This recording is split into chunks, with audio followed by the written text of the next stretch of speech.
जन्म मृत्यु जरा व्याधि। भगवान की कथा 4 चीजों से हमको मुक्त कर देती है। वो जन्म मृत्यु जरा व्याधि। जन्म ही नहीं होगा तो मृत्यु नहीं होगा। एकदम ध्यान दिए श्रवण करो।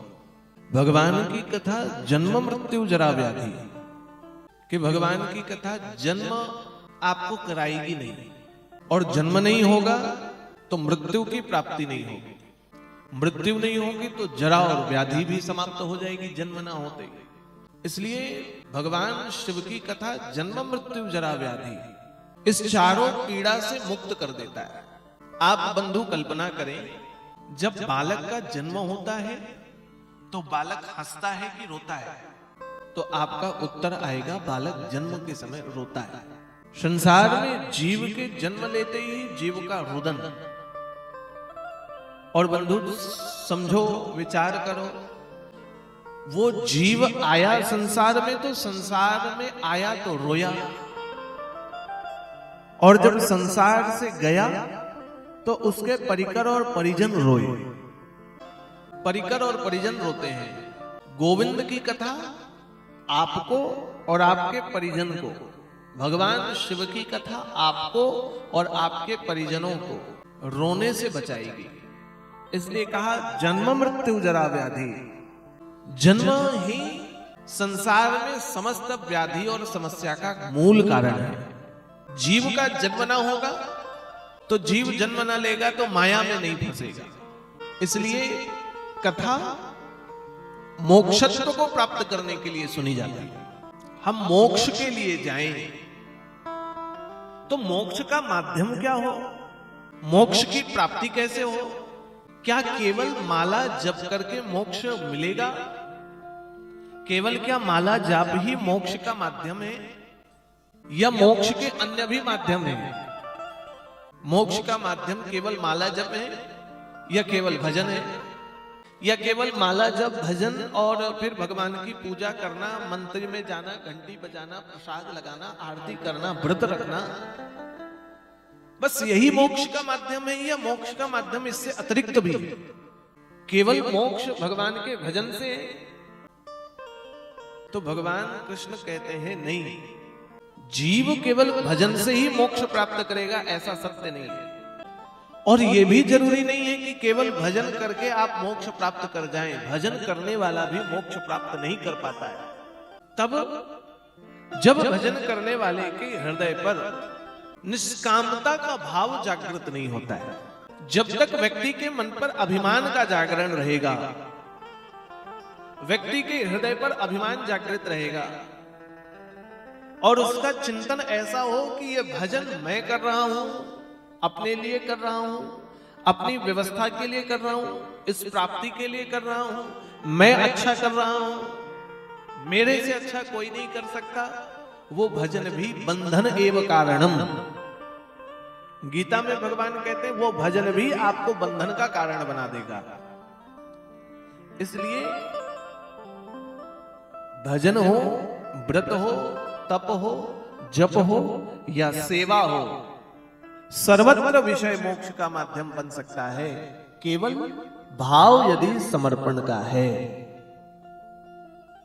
भाव यदि आपका समर्पण का है, तब जीव जब तक समर्पित नहीं होता है भगवान के प्रति, जीव जब तक समर्पित नहीं होगा अपने कार्य के प्रति, तब तक वो बंधन एवं कारणम, वो व्यक्ति बंधन के कारण पर फंसेगा।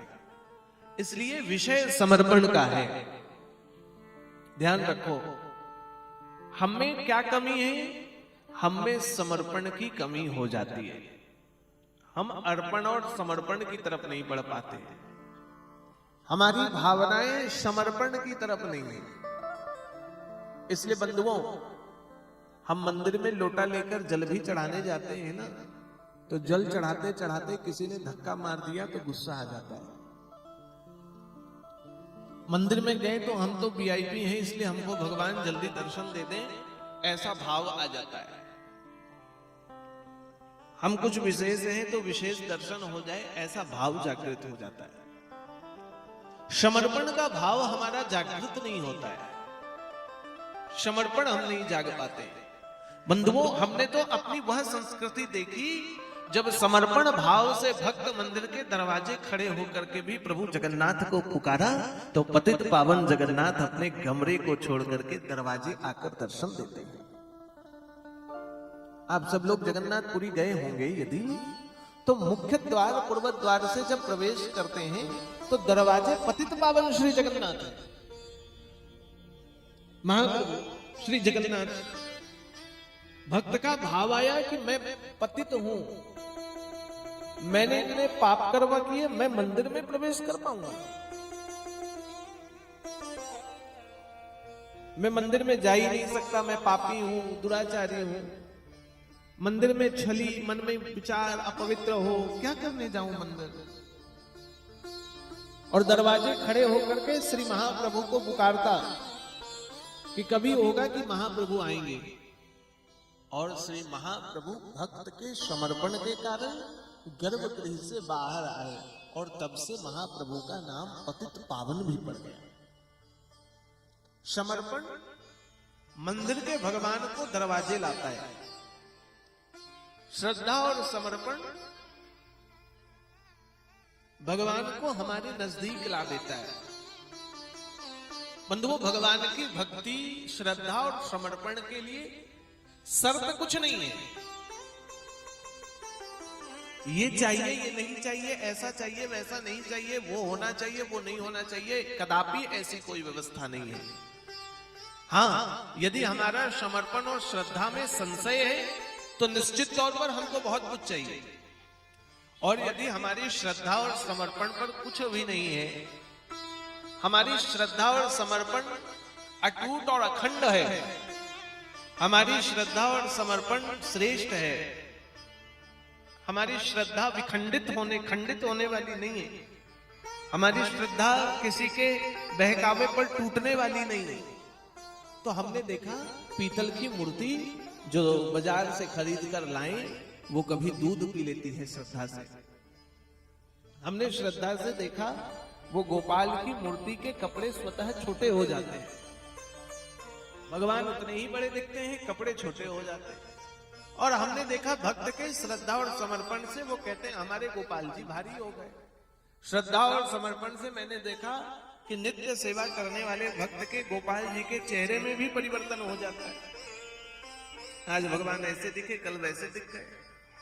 इसलिए श्रद्धा और समर्पण का विषय बड़ा विचित्र है।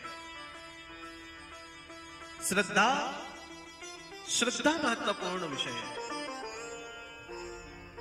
भगवान शिव के प्रति श्रद्धा,